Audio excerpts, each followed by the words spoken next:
Hello everybody, my name is David. Thank you for joining me today. I'm a life coach and I help people recover from and heal from abusive emotional relationships, from people with personality disorders like narcissistic personality disorder, borderline personality disorder, sociopaths, psychopaths.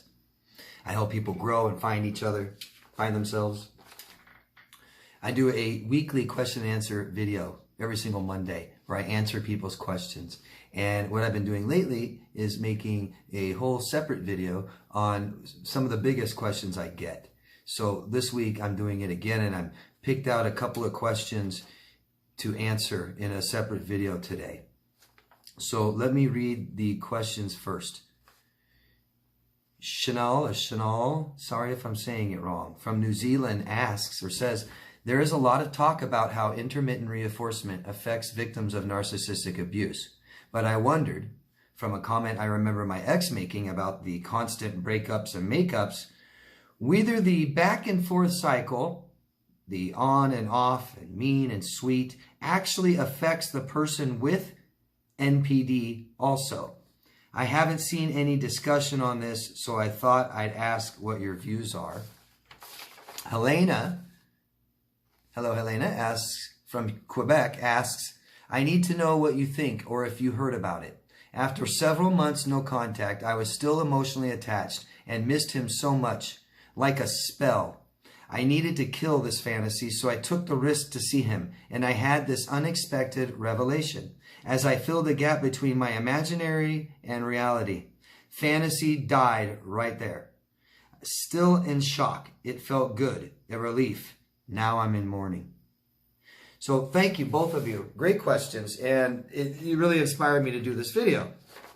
So I'm going to try and cover these, and I hope I do. If I don't, let me know, Helena and Chanel, and I will talk about this more, okay? Never enough. I'm going to go over some stuff that I've gone over before, and I'm sorry for those of you who have heard it before. Feel free to skip through it if you want. Thank you for watching. But I'm going to get into some things that I have before to help people understand what's going on in these situations. So, what I call this, the title of this video, right? Grieving with cognitive dissonance. Cognitive dissonance. What is that? That's when our cognitive information is wrong. It differs from reality. It doesn't match. It's basically lying to ourselves and telling ourselves that the narcissist we're dating isn't that bad. Isn't that crazy? Nah, they're just doing what they're doing because they're drunk. Nah, they're going to be better tomorrow. Okay? It's lying to ourselves. Cognitive dissonance on the mild form would be getting the Diet Coke because you're on a diet to go along your Happy Meal from McDonald's. You're eating total crap anyways, so who cares? Get the real Coke, right? No, I'm on a diet. So that's the real light form of cognitive dissonance. It goes much bigger and much deeper than that. So what's going on? First, I want to describe to you guys what's going on to the brain briefly. Dependency. There's an addictive element to these relationships you guys have been in. Toxic, unhealthy relationships, they become dependent, they become addictive. So, I'm just going to take seconds to do this, hopefully under a minute, to describe what it does to your brain. I talk about it so much. If you guys care, go watch my other videos, ask me more questions. But in a nutshell, the biggest organ in our brain, one of the biggest, is the amygdala. It handles our emotions. Emotional abuse. Up and down, in and out. I hate you. I love you. I love you. I hate you. Want to be married, never want to see you again. You're the only person in my life. Here's somebody else in my life. I'll see you later, never see you again. Come back, break up, make up, all of that. It's our emotions. It's going up and down. And what is happening is we have neurotransmitters. We have chemicals in our brain, several of them, that are flooding into our brain when this is happening. So we've got a bunch of good feeling hormones, right? You guys know what they are. There's good feeling hormones. They make us feel good. They serve purposes and stuff. When they say they love us and they're going to be with us forever and let's get married, all of these hormones will rush into our amygdala, swelling it. And then when they say, never want to see you again, they break up, they go cheat on you, they lie to you, you don't know where they are, they don't come home. It shrinks. All the chemicals and the hormones leave. So it's up and down, and our brain shrinks and swells. The amygdala causes a lot of damage and kill brain cells. It happens to both people. Codependency, two.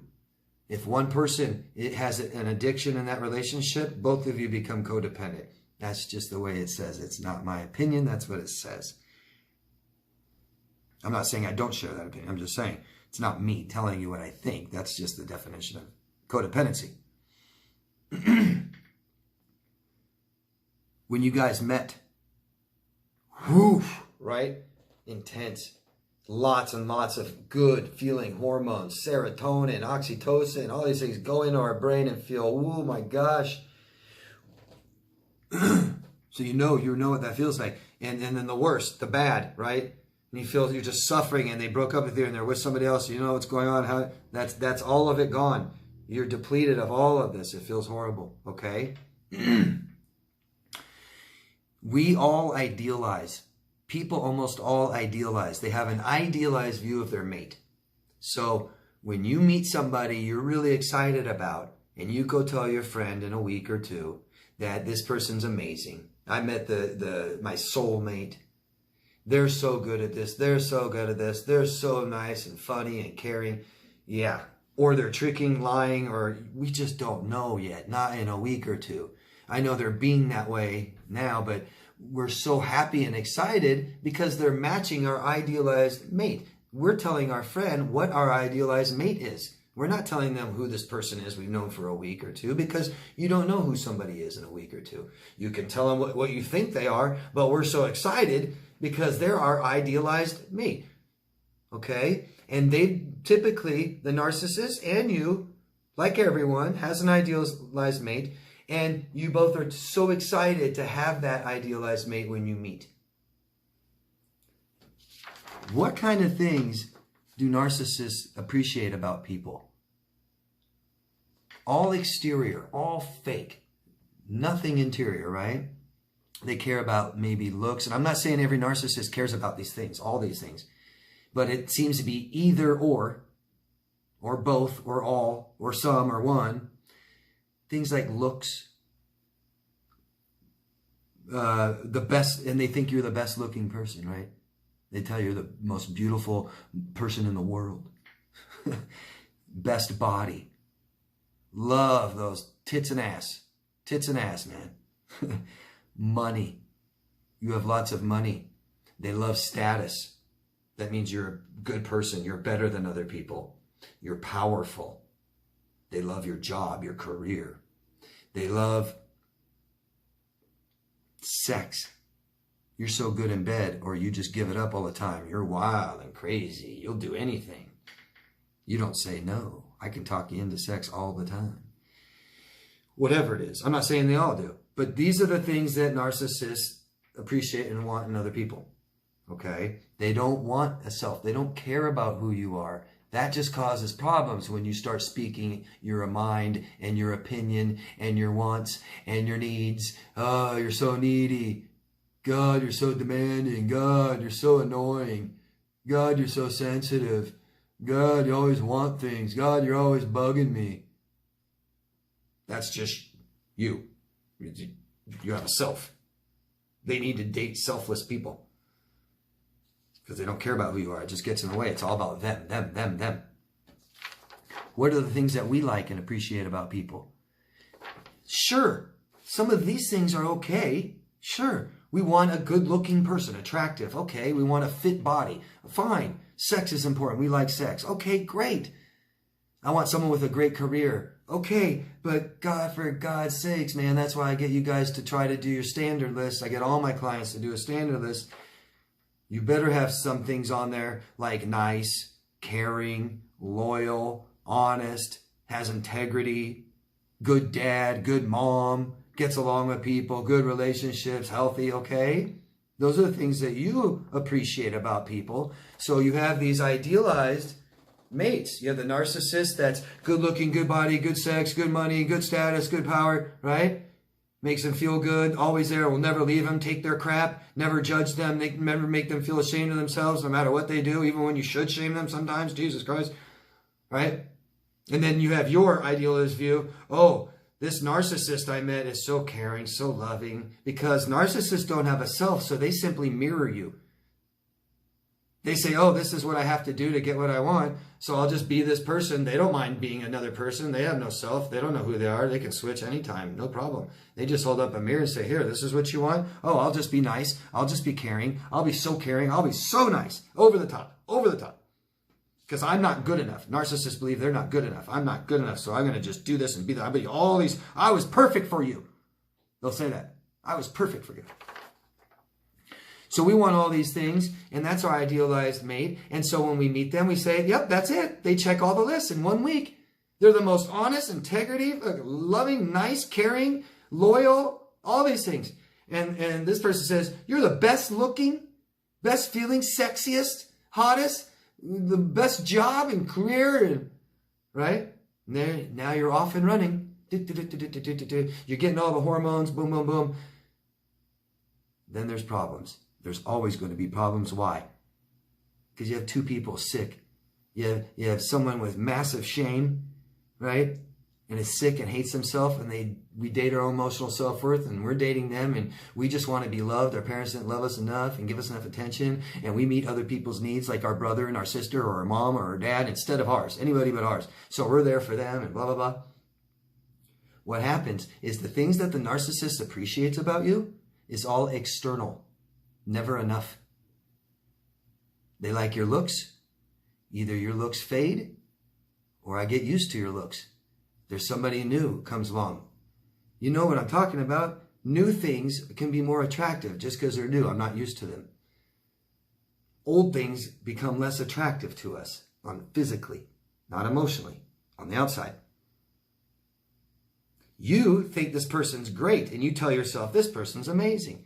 And they show you little red flags and you go, oh, no, no, no, no, no. I don't want them to ruin my dream. I felt so good when I met you. This is too good to be true. But don't tell me the truth, please. Don't show me these little things about you that are bad. But it's okay if you have little things. I can accept that. You've made me feel so good. You're so amazing. And the narcissist says, God, you're not as good looking as you used to be. God, you aren't as powerful. And I don't really care about money because money fades. All this stuff fades. And eventually the narcissist is like, you're just not as great as you were when I met you. And I tried so hard to be that person that you wanted. I resent you because you're not trying hard to be the person that I want anymore. You're just not good looking enough. We're just not having enough sex. Even though we're doing it 10 times a day. Not enough. It can never be enough. It's external.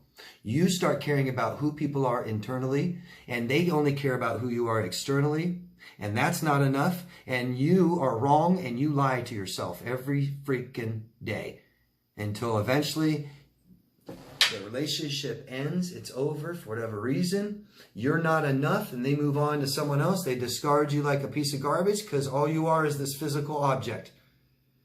Just like they would describe a physical object is the same way they would describe you. Everything on the outside. The object has this shape, this size, this smell, this feel, looks this way, and that's how they describe you. You start saying, oh, this person that is my husband or wife that beats me, that cheats on me, that lies to me, I love them. They're great. I do love them, though. You love people who cheat and lie and steal. Well, they didn't always do that. Same person. Oh, you love them in the first week when you didn't know who they are. That's what you love. So now the relationship is over. Now you part your ways. You don't see them or talk to them or go in no contact, right? The dependency, remember? Right away. Hormones gone. Stress chemical up. We want our drug back.